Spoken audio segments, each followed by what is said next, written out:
So hello everybody, it's Filipe Barros here, your West Coast swing and solo dance teacher. It's a joy to help you with your dance art. And I'm here with Ha, thank you very much, in lovely Lisbon, in her studio. So thank you very much for helping me. And we have for you 3 cool, satisfying, intermediate, advanced moves, which we're gonna show you now. I'm gonna break them down later on, give you some tips as well for your West Coast swing. So the first one we have is a behind the back whip, followed by a continuous whip, followed by a hip catch into the leader, draping the hand over the follower. So let's go for that. So we have our behind the back whip. So 1, 2, 3, and 4. We have different exits, but we'll show you this one for the moment. 5, 7, and 8. And we have our continuous whip. 2, 3, and 4, 5, 6, 7, 8, 9, and 10. We do another arm turn just to get us into the right position. And then we're going to try and fit this in the small room. So I'm going to do a different type of prep here.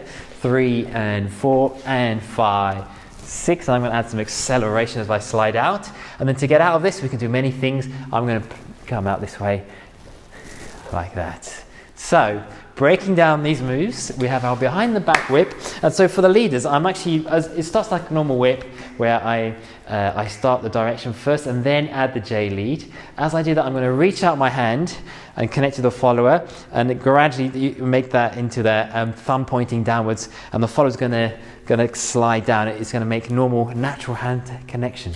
It will make sense in a second as I show you, and then we'll continue our whip footwork after that. So we're going 1, so reaching out for 2. The follower then continue going backwards, and I'm already connecting them, and then release slowly under resisted release. I'm allowing the follower then to move down the slot like a normal whip. So we'll show you again. It's 1, reaching out 2, 3, and 4, 5, 6, 7, and 8. And I often do this move, and you often see this in West Coast swing. They'll add some acceleration to a closed position. Maybe the music's about to go into the 1, but be like a slower energy part. So it's quite a nice one to lead there. So you might be going 1, 2, 3, and 4, 5, 6, and hold that on 1. And then from here, you're in your shadow position. The follower in this position often can suggest stuff because they don't expect to see me, so they might suggest things, and then we might do something together, and so on. We know this position very well. I've had other videos on this, and then I can, for example, I might want to do a scroll out, and so on. So that's one way I could do that move. There's other ways as well we can do it. You can go 1, 2, 3, and 4. I can turn the follower, and I can turn myself as well, and then stay connected here as we go for our next pattern. So we're just facing forwards all the time. I'm doing it behind our back. We just keep your whip timing, and you'll be fine. Followers, make sure as you're keeping your footwork the same as usual. We do that together, and so we're stretching the hip. We're releasing the hip side. So what we're doing is we're stretching back, releasing the hip, and we come forwards on 1, and then 2. Then I like to go 3, opening up here, and release the hip on 4. We're going to go for an inside turn now, so it's a 5, 6, and you can take your time coming around. You don't have to rush it around for 7 and 8. Very nice, very nice. So that is your first move, the behind the back whip. Looks very cool. With all these moves, you can break them down, add extra different exits, make them take less time, make them take longer, and so on. So our next pattern is the continuous whip, which is a very nice one because it lets you position yourself as well if you're doing a competition. A lot of us like doing competitions. You can face the judges by positioning yourself with this whip.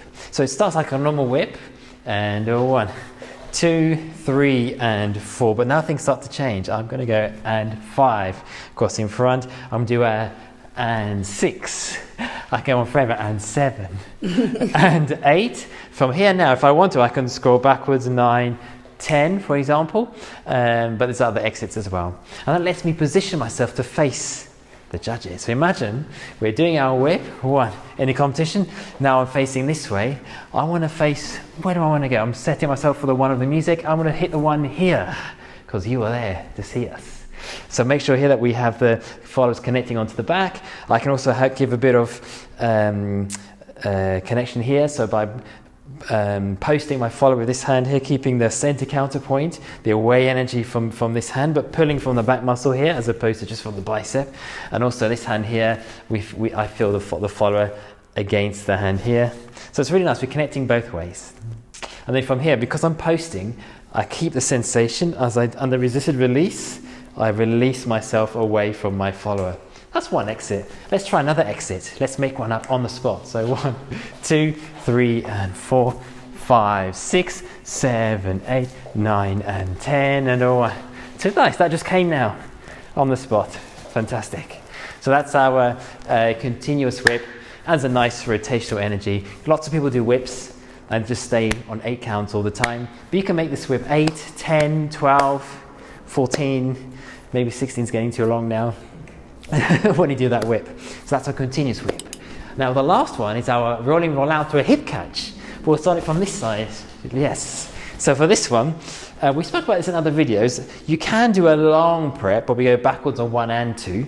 We go 1, a bit faster on 2, which preps my follower, which is acceptable. But we can also do another technique where we go backwards on 1, but we just kind of prep out this way, slide to the side with a bit of compression here. Now it means that we're closer to each other and the follower has less distance to travel, especially where we are now. So then I can do my roll. So it's not a free spin where we release the hand. We keep hold of the hand for 3 and 4. Now this is a nice moment. And now from here, I like to do and 5. We'll show you now. And 5. And then we don't allow the follower to transfer their weight just yet. We have connection here. So I feel the follower. So followers, make sure you give that connection there, magnets. And then we can choose how far or how slowly you want that weight transfer to happen. So we'll just show you again from this side here. I'll get my timing right this time. So we're going to go. So it's a 1, 2, and 3, and 4, and 5. And then finish the 6. And now I'm going to drape this over and add some acceleration there. Normally I'll go down the slot. We have a mirror here. But we can change the angle of our follower towards the camera, towards the judges if you want to. So I can go 1, 2, 3, and 4, and now change the angle more towards you, drape it over, and then go for a slide. Let's hope I'm still in the seat in the camera, and then come backwards here, for example, and come back onto the slot. When we change slot, we can continue dancing a new slot, or we can square up and go back into the old slot. But if we do change slot, we don't want to be too long in the new one. We want to eventually come back to where we were before.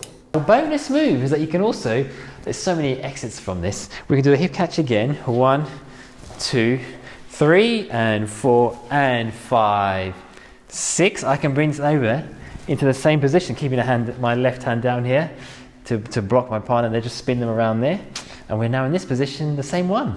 And then I can, for example, rock them out and go back into our dancing. So lots of things there to think about, lots of nice moves, but don't forget, West Coast swing is more than just doing loads of patterns. They are a fun part of the dance, but it's more important in my opinion to connect with your partner, connect to the music, connect with yourself and have fun together.